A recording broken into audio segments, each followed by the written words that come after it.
Hi, Elle, and welcome to the Dandelion podcast. Thank you so much for joining me today. How are you?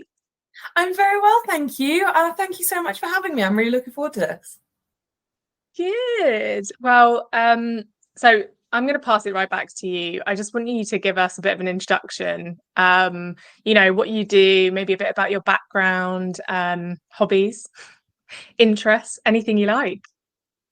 Wow, it's a very big question. It's one I never really know how to answer in the moment. I am a social media journalist. I've been in this part of the industry for over 7 years now. Since I left university, I currently work for Reach PLC across brands such as the Daily Mirror and the Daily Star.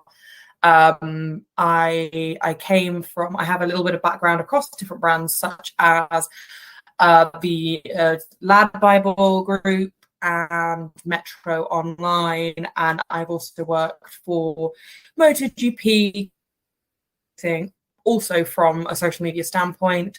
Good. And I don't know why I said very good. Like I'm judging you on your background here. Like I have any kind of accreditation to allow me to judge you on that. So me and Elle first met when we both worked at Metro on the social desk, and we obviously became good friends because this was a long time ago. I don't even know how long ago it was now. And we've just stayed friends since then. And obviously, you know, funny story about how we were setting up this interview. Me and Al, for some reason, decided to call each other, I don't know, like, I guess they're usually food-based nicknames, right? It's always food stuff, yeah. I don't know how this started, but it's been going on for years. Anyway, so things like we call each other blueberry. I would call her, hello, my little blueberry muffin, and you might call me, I don't know. No, I use Venus Schnitzel a lot, and I don't know why. Yes, You're yeah, Venus yeah, Schnitzel. No, I know why. And so basically, I sent an email to Al with these podcast questions in. Said, hello, my little blueberry muffin, blah blah blah blah. Sent over an invite as well to this very interview, and yes, so it turns out it was not this Al Rudd, and yeah, that was embarrassing. Have you So I heard don't know. back from the other El Rudd yet? I must know. No, I was I was a bit sad about that because I thought that could be a really good, I don't know, she could be a really cool friend. You could be Elred mates, some kind I of just like think they secret can. society. I just think there can only be one El Rudd. If you think about it, That's I just true. think it would be too much in one. Two El Rudds in one room would be too much. I know quite a few people who would simply implode at the thought. Well, luckily we did actually get over that and we've managed to get here and I'm not talking to the other Elrads. That's great. So I'm going to just dive straight into our questions. So obviously the podcast is about connection, broadly speaking. And this kind of has different meanings for different people. What does connection and disconnection mean to you? So such a good question. I've really been thinking about this a lot this week because it really is something that is so important to me. I think coming off the back of pandemic and going potentially into a winter where a lot of people won't be able to afford to go out or might be feeling lonely or will be facing blackout, poverty, etc. I think it's just about touching base with your community. It's about not feeling lonely, and it is just about that reaching out, whether your community is your local community, whether it's a community of your peers, whether it's a community you found online, you have similar interests. It is just about that kind of human to human contact that is so hard to forge, but it is so missed when you don't have it. Like I think we all realized in lockdown kind of how isolating and how we all go a little bit crazy. It's such a human need to have that connection, even though we're all constantly on Zoom calls, constantly hosting Zoom quizzes. We all felt kind of missed a little bit, I felt, because we didn't have face-to-face contact. We couldn't hug our friends. We couldn't bump into people in the street. We couldn't chat to a stranger on the bus. You know, if you're outside of London, you should never do that in London because people will think you're crazy. But it is that kind of one-to-one or, you know, group human contact. I was thinking about, there's this old study about a psychology study where they get the baby rhesus monkeys, and they have them without their mum, and they give them a wireframe doll. One is just a wireframe doll, but it produces milk and it gives them food, where the other one is a wireframe doll wrapped in terry cloth, very warm, very cuddly, but doesn't give them any food. And they found that these baby rhesus monkeys would rather starve and die. It's a bit dark, but they would rather starve and die and have the comforting, soft, connected, comforting, as I've already said, figure than the one that just gave them food. And that's what connection is to me. It is not about utilitarian needs. We can all do that ourselves. You know, I can feed myself, I can clothe myself, I can wash myself, but I can't provide that incredibly vital one-to-one human connection. Yeah, that's very true. So do you think then, if that's how you kind of define or what you first think of in terms of connection and disconnection, would you say then our society is becoming more or less connected? I think it's becoming more connected in a way, because I mean, one-to-one connection, human connection, face-to-face connection is vitally important, and I don't think we can kind of discredit that in a way. But you find connection more in more and more spaces now. Social media is giving us these rare moments of connection. So I know I just gave all of that about how we were starved of social contact, but if you think about what would have happened in the pandemic 10 years ago, 15 years ago, when we didn't have social media, if we didn't have Zoom calls, if we didn't have these constant ways of even just sending out a few tweets, reaching out, yelling into the void, and someone might shout back. If we had to go through that extremely traumatic experience without those moments, I dread to think what would have happened. I mean, mental health in this country, I genuinely believe, is at an all-time low since the pandemic, because people felt so lonely, and we're facing another winter where we can feel more lonely again. But if we had to go through those last 2 years since 2020 without, you know, sitting by the TV and just waiting for permission to go outside again, I cannot imagine what that would have been like. And so many people in the pandemic, you looked at like an increase in people picking up hobbies like crafting, knitting, stitching, painting. And in these kind of missions, people found themselves part of large groups on Facebook of all similar ideas. I mean, I joined so many Facebook groups of really niche interests that I have, of niche interests that I didn't think I'd be able to find other people who are interested in. So in my spare time, one of the things I do is I love cross stitch. I've cross stitched since I was a kid. I have a needle and thread tattoo, you can just about see.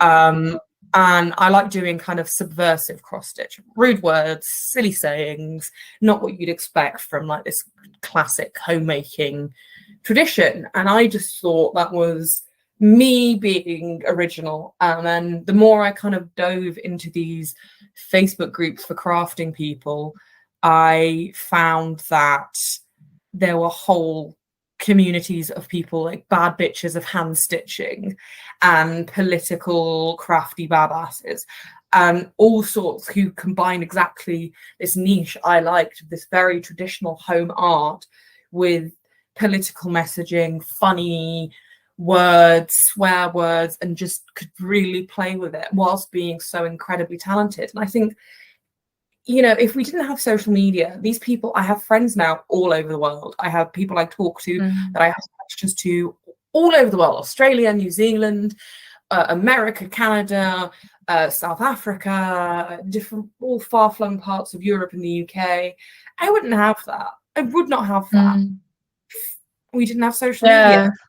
So we are definitely more connected. I just think it's in a way that we've never been connected before. So our brains are hardwired for human connection, which is still human connection, but face-to-face physical human connection. And I think our psychology is still learning to adjust. But I think as well, it is giving people with like neurodiverse people a lot more chance to connect as well.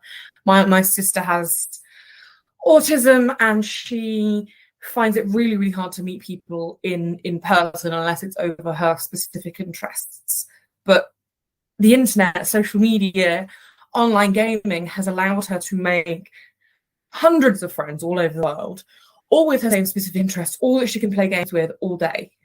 And if you think about a world where that couldn't happen, she would just be so lonely. So I think it is so incredibly positive that we have these opportunities to connect that we wouldn't have had even 10 years ago. That reminded me of when I was a teenager, and I was just quite angsty. I mean, I said that that's the kind of like nice way of putting it. I obviously had some mental health issues as a teenager, and so had an eating disorder, had depression, had all kinds of things that I didn't know really, no one was really talking about at the time. I also had quite a tough time at school. So I really struggled because I felt like I was really weird, and, you know, I didn't have what, you know, you can say whatever you like about social media now. I know there is a lot of negative aspects to it, particularly for younger people. But I think when I look back, I wish so much that I could have had that access to other people that might have been more understanding, or like more like me back when I was a teenager. So I think you're right. It's sometimes really great because you can connect with those like-minded people in those niches, and, you know, a community where they'll actually accept you, and that's really powerful. So how easy do you find connecting to people? It's a really interesting question, because I'm much like you. I also suffer from, you know, a litany of mental health issues, and I also have ADHD, so I am neurodiverse. So I want to say I connect with people well, but my brain is a liar. So I always love to connect with people. I love making friends. I am that mad lady on the bus who will just talk to anyone. It drives some of my friends insane how I will just go out and just talk to people in supermarkets, or on a night out. If a stranger talks to me, I will just chat back. And it's not not really the done thing in London, but I just love chatting to people about everything and anything.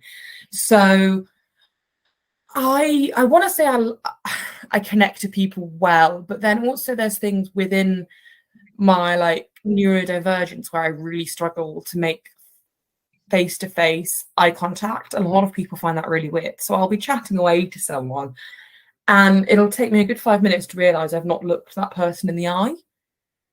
And I've had lots of people question it, like, why won't you look me in the eye? And that's always really awkward. But yeah, it's a really good question. I like to think I connect with people. I think I'm an empathetic person, and I think empathy, especially at the moment, it is such a bridge gapper. Just being able to stop and listen. And I think, you know, despite the connection, a lot of people feel lonely still after the pandemic. And so a lot of people are just looking for someone to listen to what their day has been like, what they're thinking at the moment, just any random thoughts. So I kind of really love doing that with people. I just love listening to a stranger's day or chatting to a drunk girl in a bathroom. I think that's the most fun form of connection. Oh my God, they're the best. The best form of connection. I think it's so organic and so weirdly inspiring and so joyful and very rarely negative. It's just very supportive. A safe space. It's a safe space. It genuinely feels like some of the ultimate feminist acts. And that's one of the forms of connection I missed the most in the pandemic. I remember talking with my parents about how much I miss talking to other drunk girls in bathrooms, because you could go for a wee and all of a sudden you would leave the bathroom 50 minutes later and all your life problems would be sorted out and you would feel incredible about yourself. it's a truly transformative moment. It's like a little cocoon. So I want to say I'm a good connector, but then again, when you have things like anxiety and depression as well, your brain will lie to you. It will tell you that you're not good at it and that the efforts you've made aren't good enough and everyone hates you. So you have to deal with the two sides of your brain that want to connect and the other side of your brain that tells you you're just not very good at it and everyone hates you. And then also with depression, it takes away your energy.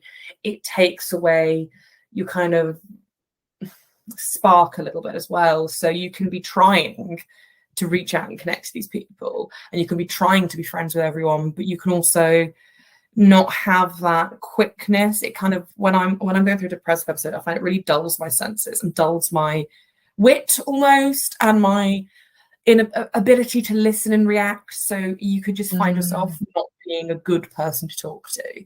So all very roundabout way to say I want to be a good person to connect with people. I just don't know if I always am.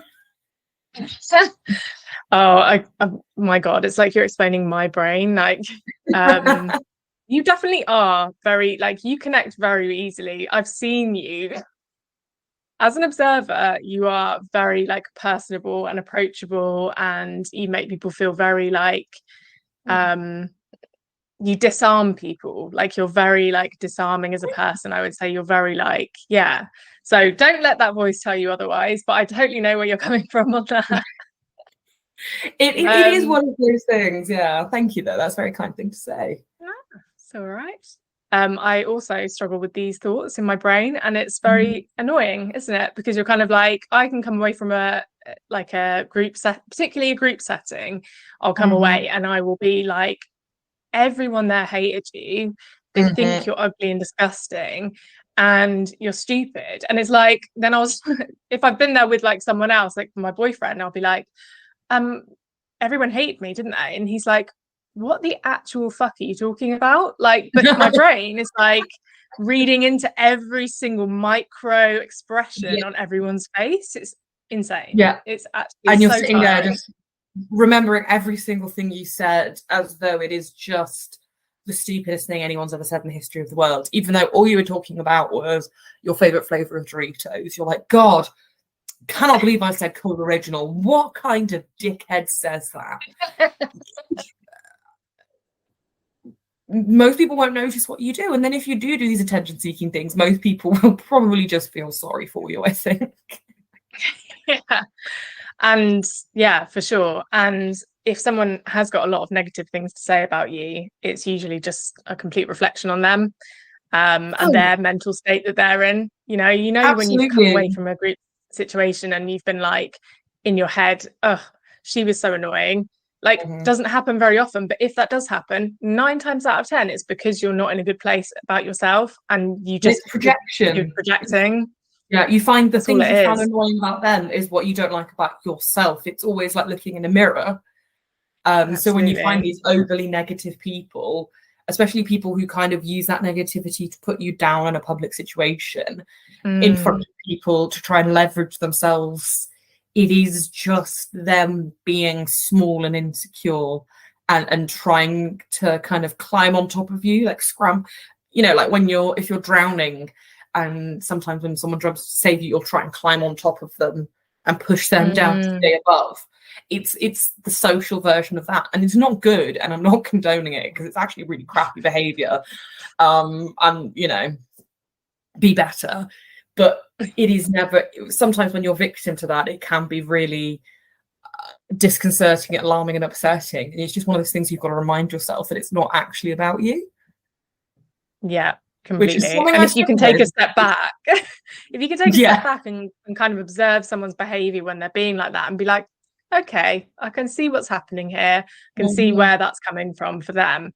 But that's very easier said than done. Like, when you're in that situation, you're like, ooh, okay, wow.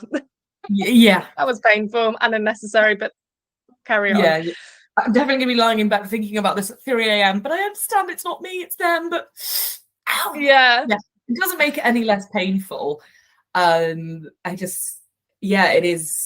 is just about them, not you. But very complex creatures. So I'm going to move on with the questions in terms of talking about social media. Have you heard of it? I think that's just a newfangled thing. I don't know if it's going to take off much Yeah, not sure. I don't really know. Never heard it myself. So obviously as someone that works in social media, wanted to kind of get your take on some specific questions that or conversations that people tend to have. And I know what it's like when people are very negative about social media. So a lot of people think it's making us more disconnected as a society. Where do you stand on this? There are moments where, yeah, it's definitely making some people less connected because we are kind of relying, some people rely on it to just kind of exist online rather than in person. So you might meet up an old friend and be talking face to face and they're on their phone. And I know I am guilty of that. I am really guilty of, because I know I can multitask, so I know I can be able to hold this conversation and scroll through Twitter at the same time. But to the other person, that could feel really disconnected because people want your full attention when you're talking to them. It is polite, it is the nice thing to do. And just because I know I'm listening, they don't know I'm listening. So I think a lot of the time with that, there's not a lot of point in doing that. What's the point in listening if they don't know you're listening? Because people just want to be heard. It's not the physical act of listening, it's letting them know that you can hear them and that you're understanding them and you're kind of with them in that moment. So, I think social media is still incredibly new. And if you think about, we have been as an animal, as a human animal, we have been communicating for millions of years, whether it's caveman grunts up to now. So when you look at communication on social media versus verbal speech, the progression of how we do it, it's fetal stages in comparison. Millions of years we've been talking to people, so we it's hardwired in our brains. Babies babble, they want to talk, they want to communicate with you. And when you have a baby, you always hear about when they cry, like two cries will sound exactly the same to a stranger, but the mum and dad will know what cry means I need my nappy change, what cry means I want to cuddle, what cry means I'm hungry. People want to communicate, and I think that's why social media was invented. So, but these hundreds of years that we've had, millions of years we've had to formulate minutiae of communication, like little ticks in our face, and how you can read body language. We can do that because we've had the time as a creature with similar mirrorings to know that this is what happens. Whereas social media, social media's been a thing for 10 years, but it's only really been a deeply involving thing for 7 or 8, maybe 9, 10 years. So we are still learning how to use it in the same way, and it has become so quickly one of the main tools of communication in everyone's arsenal because it is so widespread and it is so intrinsically useful. I live in a completely different part of the country to my parents. I used to live in a different country to my parents, and yet I was constantly able to talk to my mum and dad, no matter where I was in the world. You can be on the other side of the world, it'd be different time zones, but you could instantly send a message. So it's become so much of the main weapon in our arsenal for needs of communication. But at the same time, it is still trying to figure out that way that we need to go about it and use it not just correctly, but effectively. I found it is so weird, and it's so exciting to be able to have these new parts of lexicons like internet speak and kind of emojis, and then you also have things like memes as well, which I think is a really fun way of communicating with people, because it's like the whole internet globally is in on an inside joke. It is like a running joke you have with your friends, except it's global. So you can tweet, it's like tweeting an inside joke with your mates that no one else would understand, and yet hundreds of thousands, if not millions of people can find it funny. And I think that's so cool and so you know, it is one of those things when you say, but what, are we becoming less connected with social media? I don't think so, because 20 years ago, you could shout into the abyss of the internet and people could read it, but they wouldn't understand it. But if you're talking about the same things, the same trending topics, the same jokes, then people understand it, and people might not agree with it, but it's the internet, you'll probably end up in an argument about it, but you're still communicating, you're still connecting on a different level. And I think that is really gorgeous. I think that's so nice. Yeah, I do agree. But I guess the question then comes up whether or not the connections that you have online or through social media specifically are authentic. So I guess, you know, we can have lots of friends online that we've never met in real life.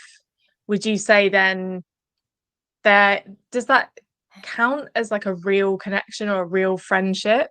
Or I think it can do. I think it's a case by case basis. There is more opportunity online to be inauthentic. As we know, most people on the internet are bullshit.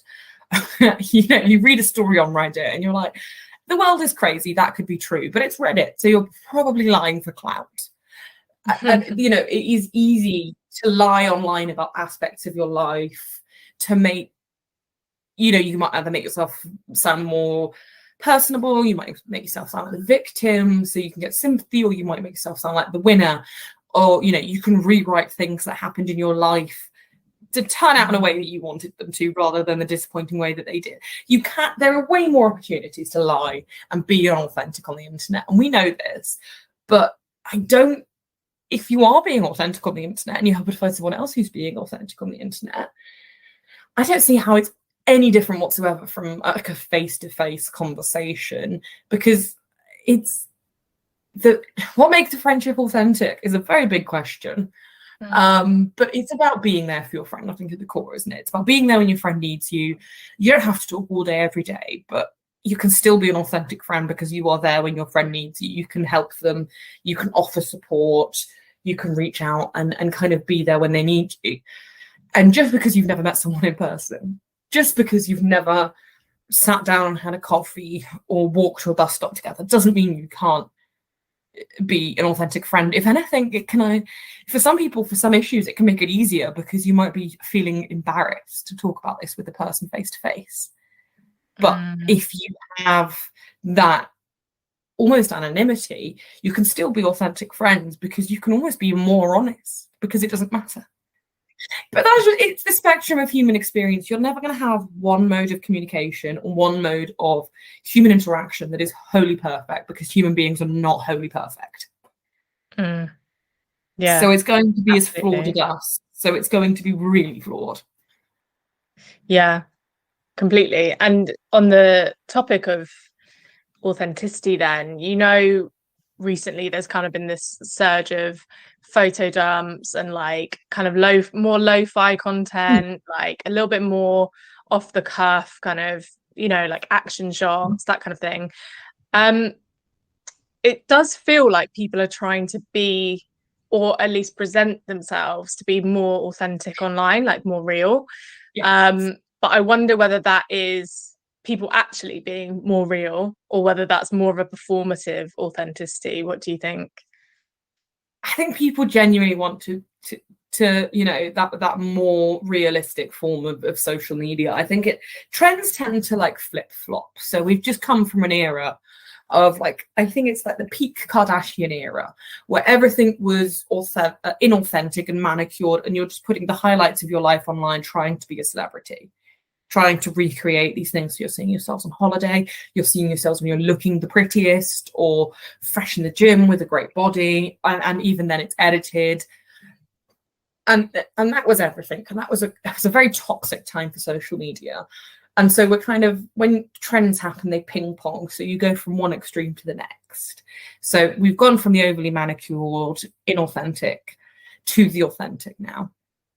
So people want like Be Real, and they want dumps, and they want action shots and videos and those compilations of like 1 second a day for a year, because you can get that part of life. I think part of that, again, is us coming back off the pandemic.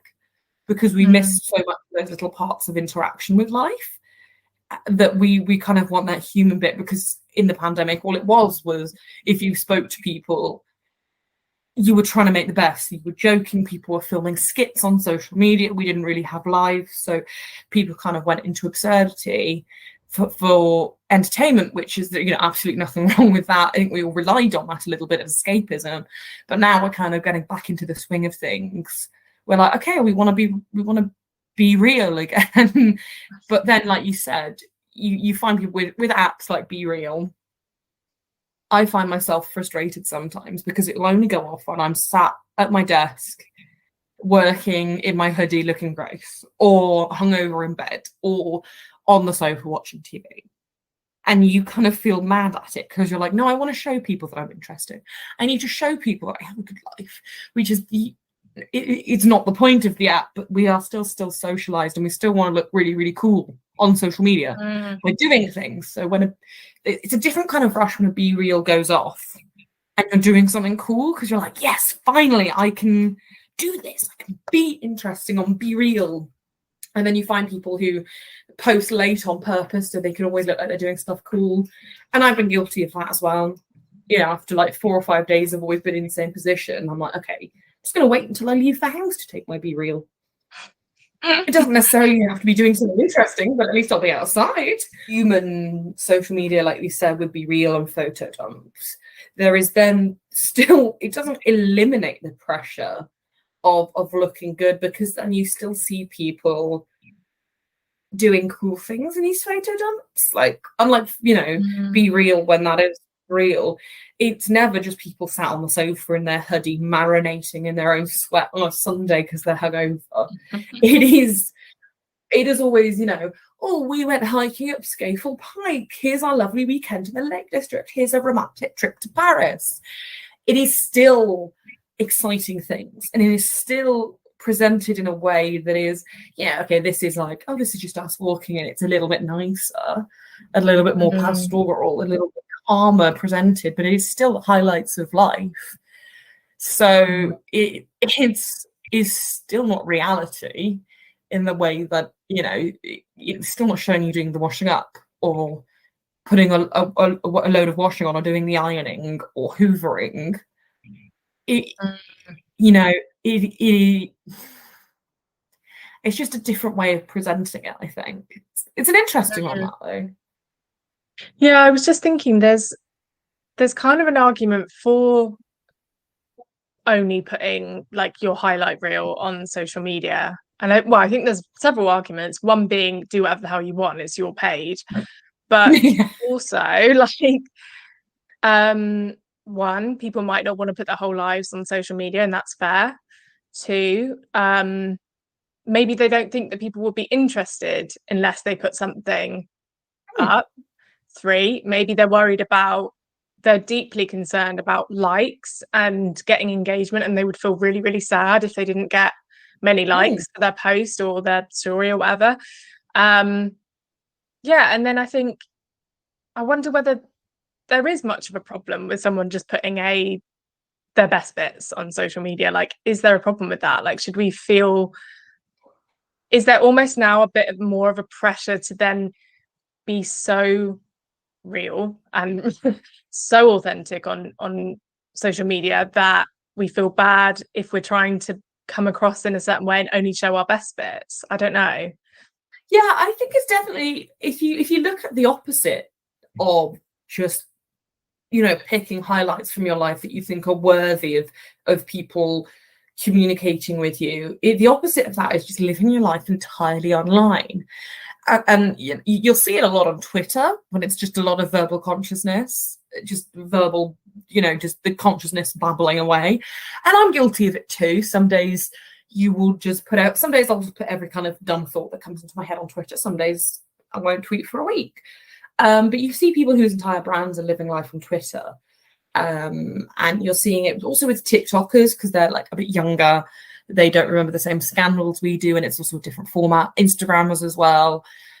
You living your life on social media because it can help your brand. If you're an influencer, if you're like a journalist or a writer, if you've got kind of online persona, it is vital for your brand. You kind of do need to have this connection online for your own purposes, but you find people tweeting. If you live your life online, you will. It's like the old adage that if you have a million monkeys at typewriters, eventually they will write the works of Shakespeare. If you tweet every dumb thought that enters your head, eventually you probably will be cancelled, because you see some tweets sometimes and you're like, oh, you didn't need to click publish on that. That could have stayed in here. That could have been just a text to a friend. When you try and think of every thought in the human experience as the potential for turning it into content, because even if you're not a writer, if you're not a content creator, and you're living your life online, it means every part of your life you're trying to turn into content, which has its pluses, because you see people go from, influencers on TikTok go from normal jobs where they're not very happy to be able to turn their lives into a brand and turn their lives and become kind of internet personalities. I think that's really, really cool and really, really interesting, because it's just the way they reach out. And some people are just naturally very funny and entertainers who don't know how to go into entertainment, so they find their niche, and the internet kind of lets that happen.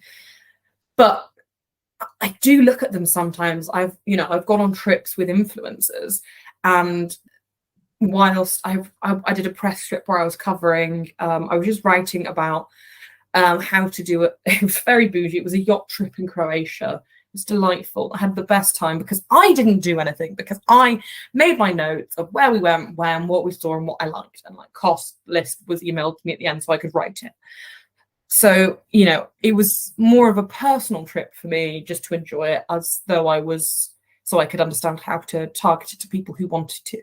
But the influencers on the trip with me didn't get a chance to turn off. And I kind of felt really sorry for them, because their lives are content. So I was lying on the deck of the boat in the middle of the ocean, having a great time drinking wine and sunbathing and napping. These people were constantly taking photos, editing photos, taking videos. Right, we're going to this town next. Let me plan. This one guy, we had an hour tour guide. He planned 6 outfits in his backpack, and he was just changing in the middle of the street so it could make it look like he was there for longer, which a lot of people kind of look at and scoff. But this is this guy's job. This is his life. This is how he earns his money.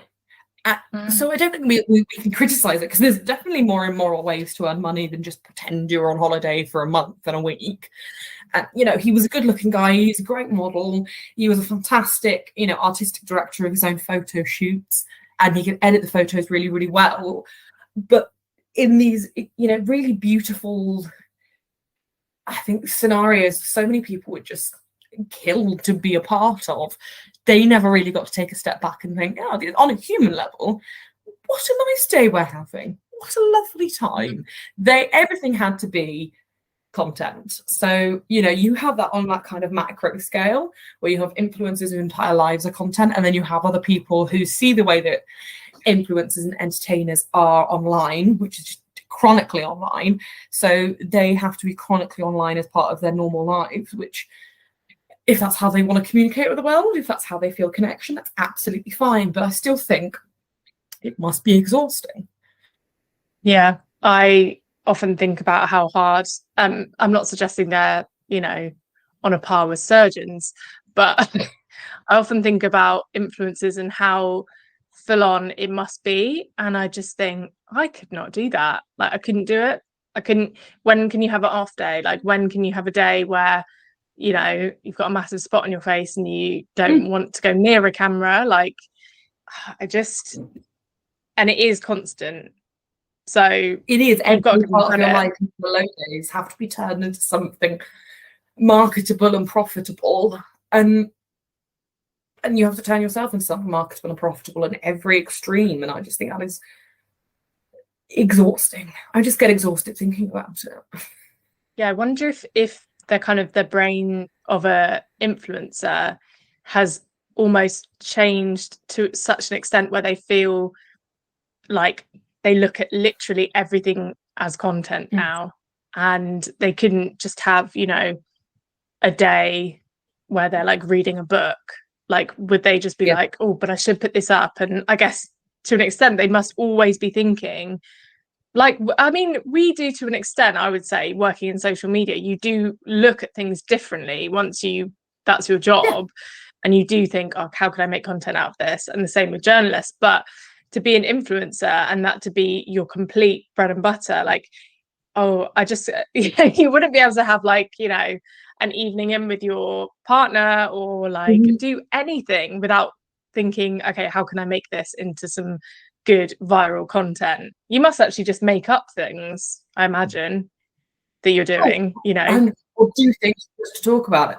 And yeah, you and I would look at things differently because we work in social media and content creation and journalism. But when it comes to our own lives, we have insanely busy schedules, and with the news cycle being what it is, we're constantly working. But when we do have days off, we still have the luxury, if we are able to switch off if we can. Whereas I just don't think that's possible for influencers. Like you said, like even if they want to date themselves, if they want to be profitable and popular, they still have to they still have to like plan content, even if it's not what they're doing that day. They still have to have things going out.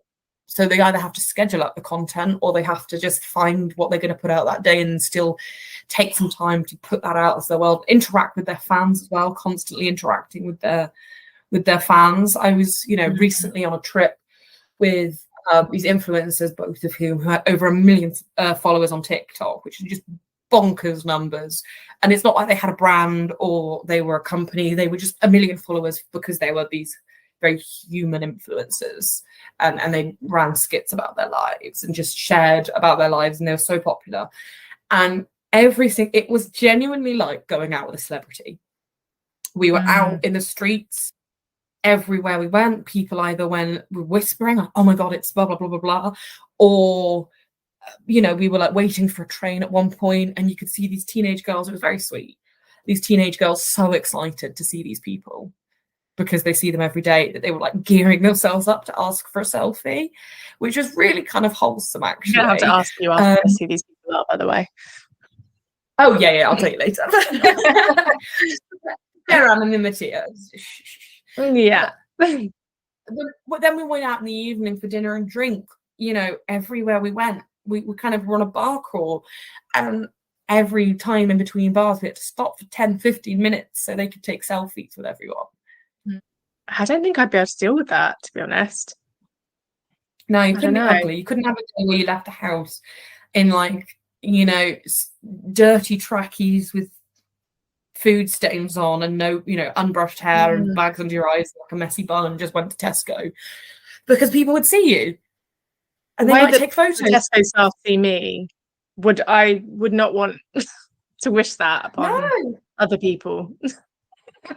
Absolutely. And for the idea that, not only would you have to talk to people, but if you looked a certain way, you looked rough, people would take photos and post them online, and it could damage the brand. I think, there is an argument to be said that people are meant to be brands. So I think in the long term, it'll be interesting to see how it plays out for these people. But I also think at the same time, you look at their lives and you're like, yeah, you know what? You have just turned yourself into a really successful business, and on a certain level, fair play. That's really quite cool. Like, there are definite downsides, as there is always downsides to everything, especially when it comes to like fame and such, but fair play for just being able to tell the fact that you are so funny into an empire. Like, good job.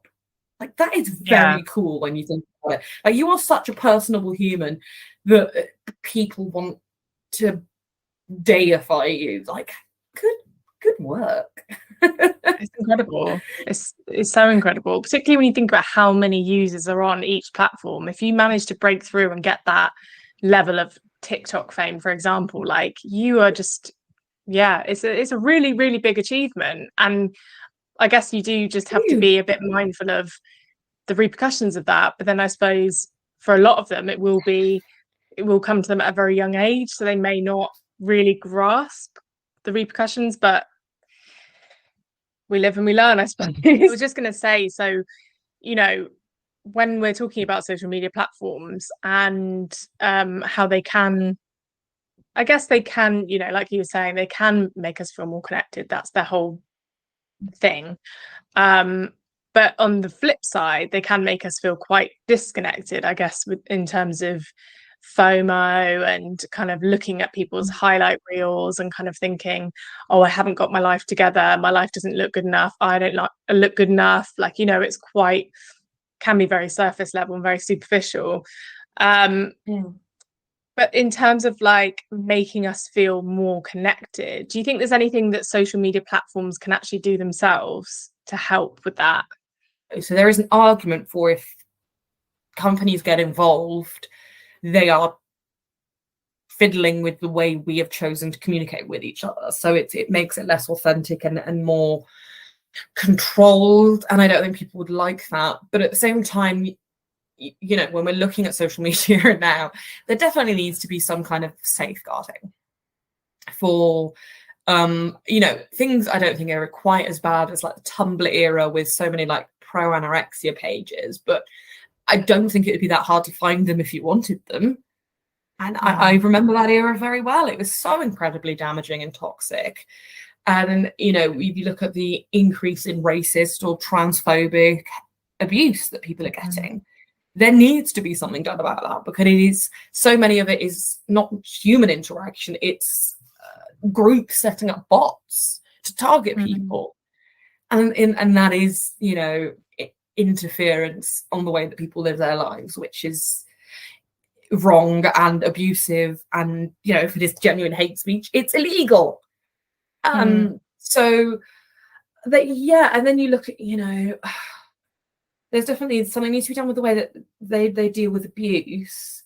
And mental health, I think, is a really important thing. You know, we are trying to get better at mental health on social media platforms, but it is still, again, a new thing within a new thing that we're figuring out how to do.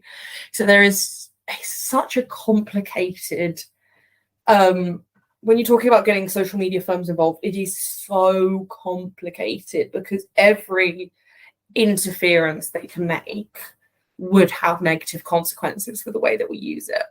So, you know, they are still companies with a bottom line. So they need to make money, but they do have, I think, an ethical and moral duty to us, if it's, because it's not just a company, it is a communicative company that has become such an intrinsic part of who we are, how we value ourselves, how we communicate and connect with others. There is definitely a moral imperative for them to kind of get involved and be the best that they can be. But how that happens, I have no idea. Yeah, I agree. It's very, very complicated, and it does bring up the question of like free speech and, you know, like how much of a police state you should have on social media. And I don't know, it's a very tricky one. So I've got just a couple of questions to wrap up, and I wanted to ask you, what's your favorite and your least favorite social media platform, and why? I think favorite, I would probably lean towards Twitter, because I am more of a written person than a visual person. I like to think, you know, I'm more funny than I am attractive in my mind. You know, I can write a better quip than I can a hot photo set. You know, that comes easier to me. I like jokes. I like keeping in touch with the news, and I think that is easier on Twitter. So that suits me much better.